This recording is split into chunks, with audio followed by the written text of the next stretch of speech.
Hello，大家好，我係 Mia，今日嚟到南山區後海片區，咁帶大家去睇一個有大社區氛圍、物業管理規範、人氣旺嘅小區。今日帶大家睇嘅單位咧係3房1衛，帶齊全屋家私電器，可以拎包入住嘅。睇翻而家嘅位置，我係喺2號線燈涼站嘅 E 出口。今期帶大家睇嘅主角咧就係一出地鐵口右手邊嘅呢個小區啦。咁呢個小區佢係一個超級大盤嚟嘅，總共有4期。今期帶大家睇嘅單位咧係1期，咁喺1期步行翻過嚟呢個地鐵口咧，大概係10分鐘，咁就可以坐翻2號線去到科苑站，再轉翻13號線就可以翻到深圳灣口岸啦。地鐵時長咧大概係20分鐘嘅，咁我係更加建議大家係打車過去，因為咧坐地鐵佢係兜遠咗路，如果係喺屋苑打車過去深圳灣口岸咧，大概係1.6公里，咁打的士都唔使跳標嘅，大概10蚊雞就可以過到去啦。咁如果大家話係長住喺深圳嘅話咧，都可以話買翻部電單車。咁如果係話電單車要叉電嘅話咧，我哋屋苑樓下都有電單車嘅叉電位，都非常之方便嘅。咁呢個位置咧，除咗係交通咁便利之外咧，我哋屋苑自帶都有社區嘅商業啦，咁係有華潤萬家可以滿足翻我哋日常嘅採買需求嘅，以及係有啲髮廊啊、coffee shop 呢啲基礎嘅生活店鋪都係有齊噶啦。咁如果大家想行翻啲高端少少嘅商場，就可以過到嚟呢邊一個站可以去到後海站，行翻萬象城以及係海岸城購物中心嘅。咁呢個位置咧，除咗係交通以及係商業配套咁完善之外咧，我哋周圍有深圳灣嘅公園啦，以及係深圳人才公園，周末想話去行下公園都非常多選擇嘅。事不宜遲，我哋依家上去睇翻個單位嘅情況。依家嚟到樓下啦，帶大家睇翻呢邊嘅情況。樓棟咧都有門禁系統嘅，咁係需要人面識別或者係拍卡先可以入到嚟。咁我哋入嚟睇下，呢度咧有2部 lift，係2梯6伙嘅設計。咁我哋上去帶大家睇翻個單位嘅情況。我哋依家上到9樓，咁帶大家嚟睇嘅係97平方3房1衛嘅戶型，配嘅係智能門鎖，用密碼開鎖嘅。門背後咧有個鞋櫃嘅空間，打開睇下，裏邊係做咗斜住放嘅設計，儲物空間嚟講咧都算可以嘅。隔籬咧有成埲牆嘅儲物空間啦，上邊咧係儲物櫃。可以擺翻啲紙巾啊，或者係其他嘅生活用品嘅。中間呢個位置咧就可以擺翻鎖匙啊、充電寶。下邊咧係鞋櫃嘅空間，鞋櫃係有成3扇門咁多嘅，咁加埋呢個鞋櫃有4扇門嘅儲物空間係完全足夠噶啦。咁我哋入嚟睇下，我右手邊咧係一個廚房嘅空間，呢個廚房嘅空間咧係非常闊落嘅。3、4個人企喺度煮食都唔成問題，咁值得一讚嘅咧係業主係好用心嘅。咁呢邊咧係西餐啦，咁呢邊咧可以整翻中餐嘅，下邊咧係有微波爐，同時咧佢上邊呢啲位咧全部有整到電製位嘅，我哋可以擺翻個咖啡機啊或者麵包機喺呢度整下早餐都唔錯。咁佢呢個設計咧，我覺得真係好溫馨嘅。咁如果係屋企人喺廚房入邊煮嘢食咧，我哋坐喺個廳嗰度咧都可以望翻入嚟個廚房裏邊嘅情況嘅。咁望翻過嚟呢度啦，咁呢度咧係有個雙爐頭嘅煮食爐，上邊咧係有抽油煙機，上下櫃都做齊嘅。廚房嘅儲物空間都係足夠嘅。咁佢呢啲顏色咧，我都覺得好靚。呢個位置咧就有個星盤。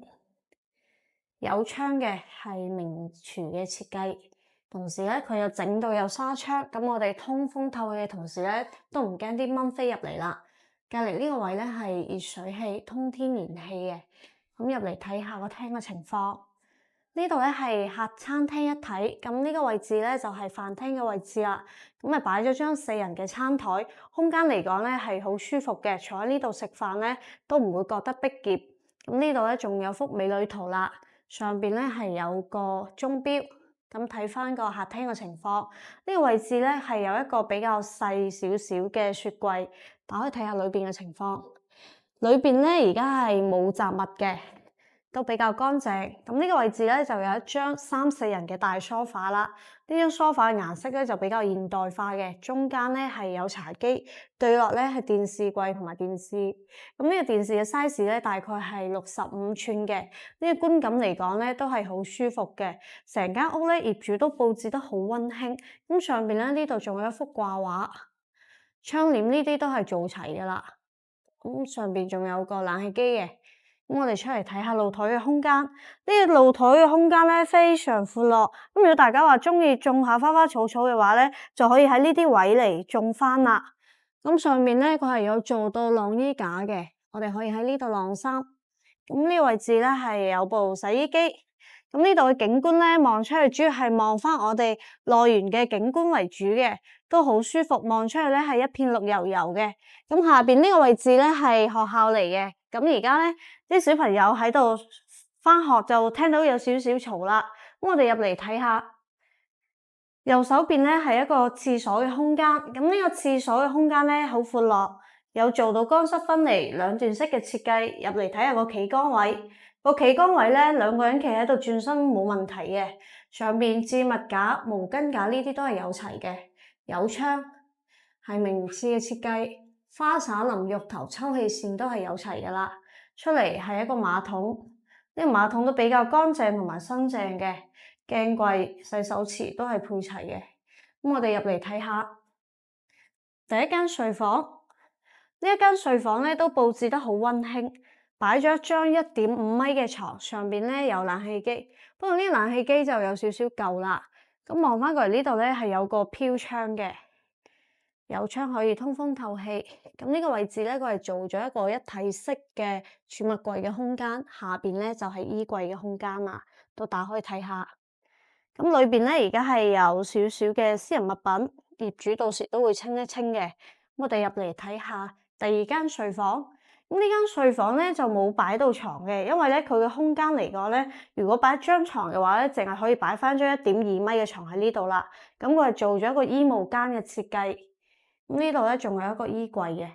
咁打開睇下，裏邊咧好乾淨，咁個深度都 OK 嘅，大概咧係50 cm。咁我哋入去睇下主人房。主人房嘅空間咧就闊落好多嘅，咁擺咗一張1.8米嘅床啦，可以做到3面落床，2個床頭櫃。咁呢邊咧仲有一個 L 字形嘅飄窗。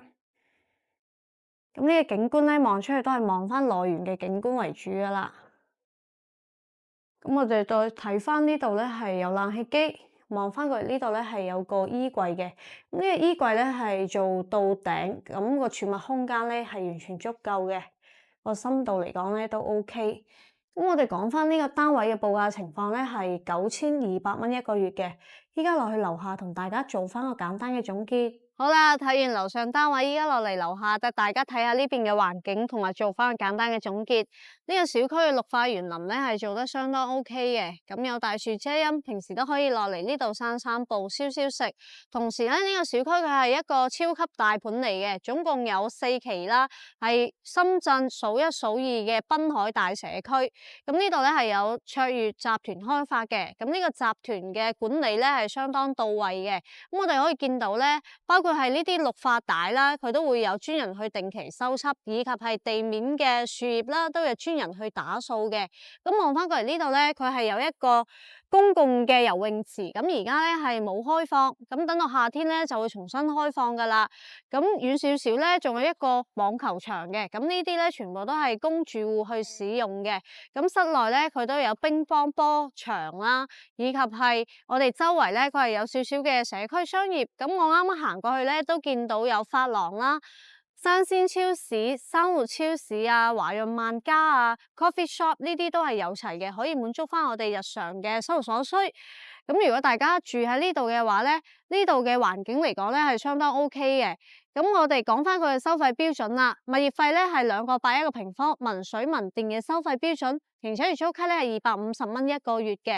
咁如果大家想話揾翻一個近深圳灣大社區氛圍，而且個物業管理係比較到位嘅話咧，今期呢個單位咧係非常適合大家嘅。咁呢個位置咧，翻深圳灣咧係非常方便啦。個距離咧係1.6公里嘅，我哋打車咧都唔使跳標。如果係打滴滴嘅話咧，10蚊雞就可以過到去啦。咁如果係坐地鐵嘅話咧，5個站都可以過到去嗰邊嘅，非常之方便。咁我哋除咗係有少少嘅社區商業之外咧，我哋1個站都可以去到後海站。咁嗰邊咧就可以行翻啲高端少少嘅商場啦。咁一出嚟咧就係深圳灣萬象城以及係海岸城購物中心嘅。無論大家想行高端嘅或者係輕奢品牌，咁嗰邊都係有齊嘅，可以滿足翻我哋日常嘅行街啊、娛樂嘅需求嘅。咁如果係有興趣嘅話，歡迎大家掃碼添加 Mia 嘅聯絡方式，屏幕上方有2個二維碼，歡迎大家掃碼添加 Mia 嘅 WhatsApp 或者 WeChat。如果大家覺得本期分享唔錯嘅話，唔該幫手點 like 支持下，同時 follow 埋我哋嘅頻道，我哋持續更新深圳嘅樓市情況俾到大家，下期再見。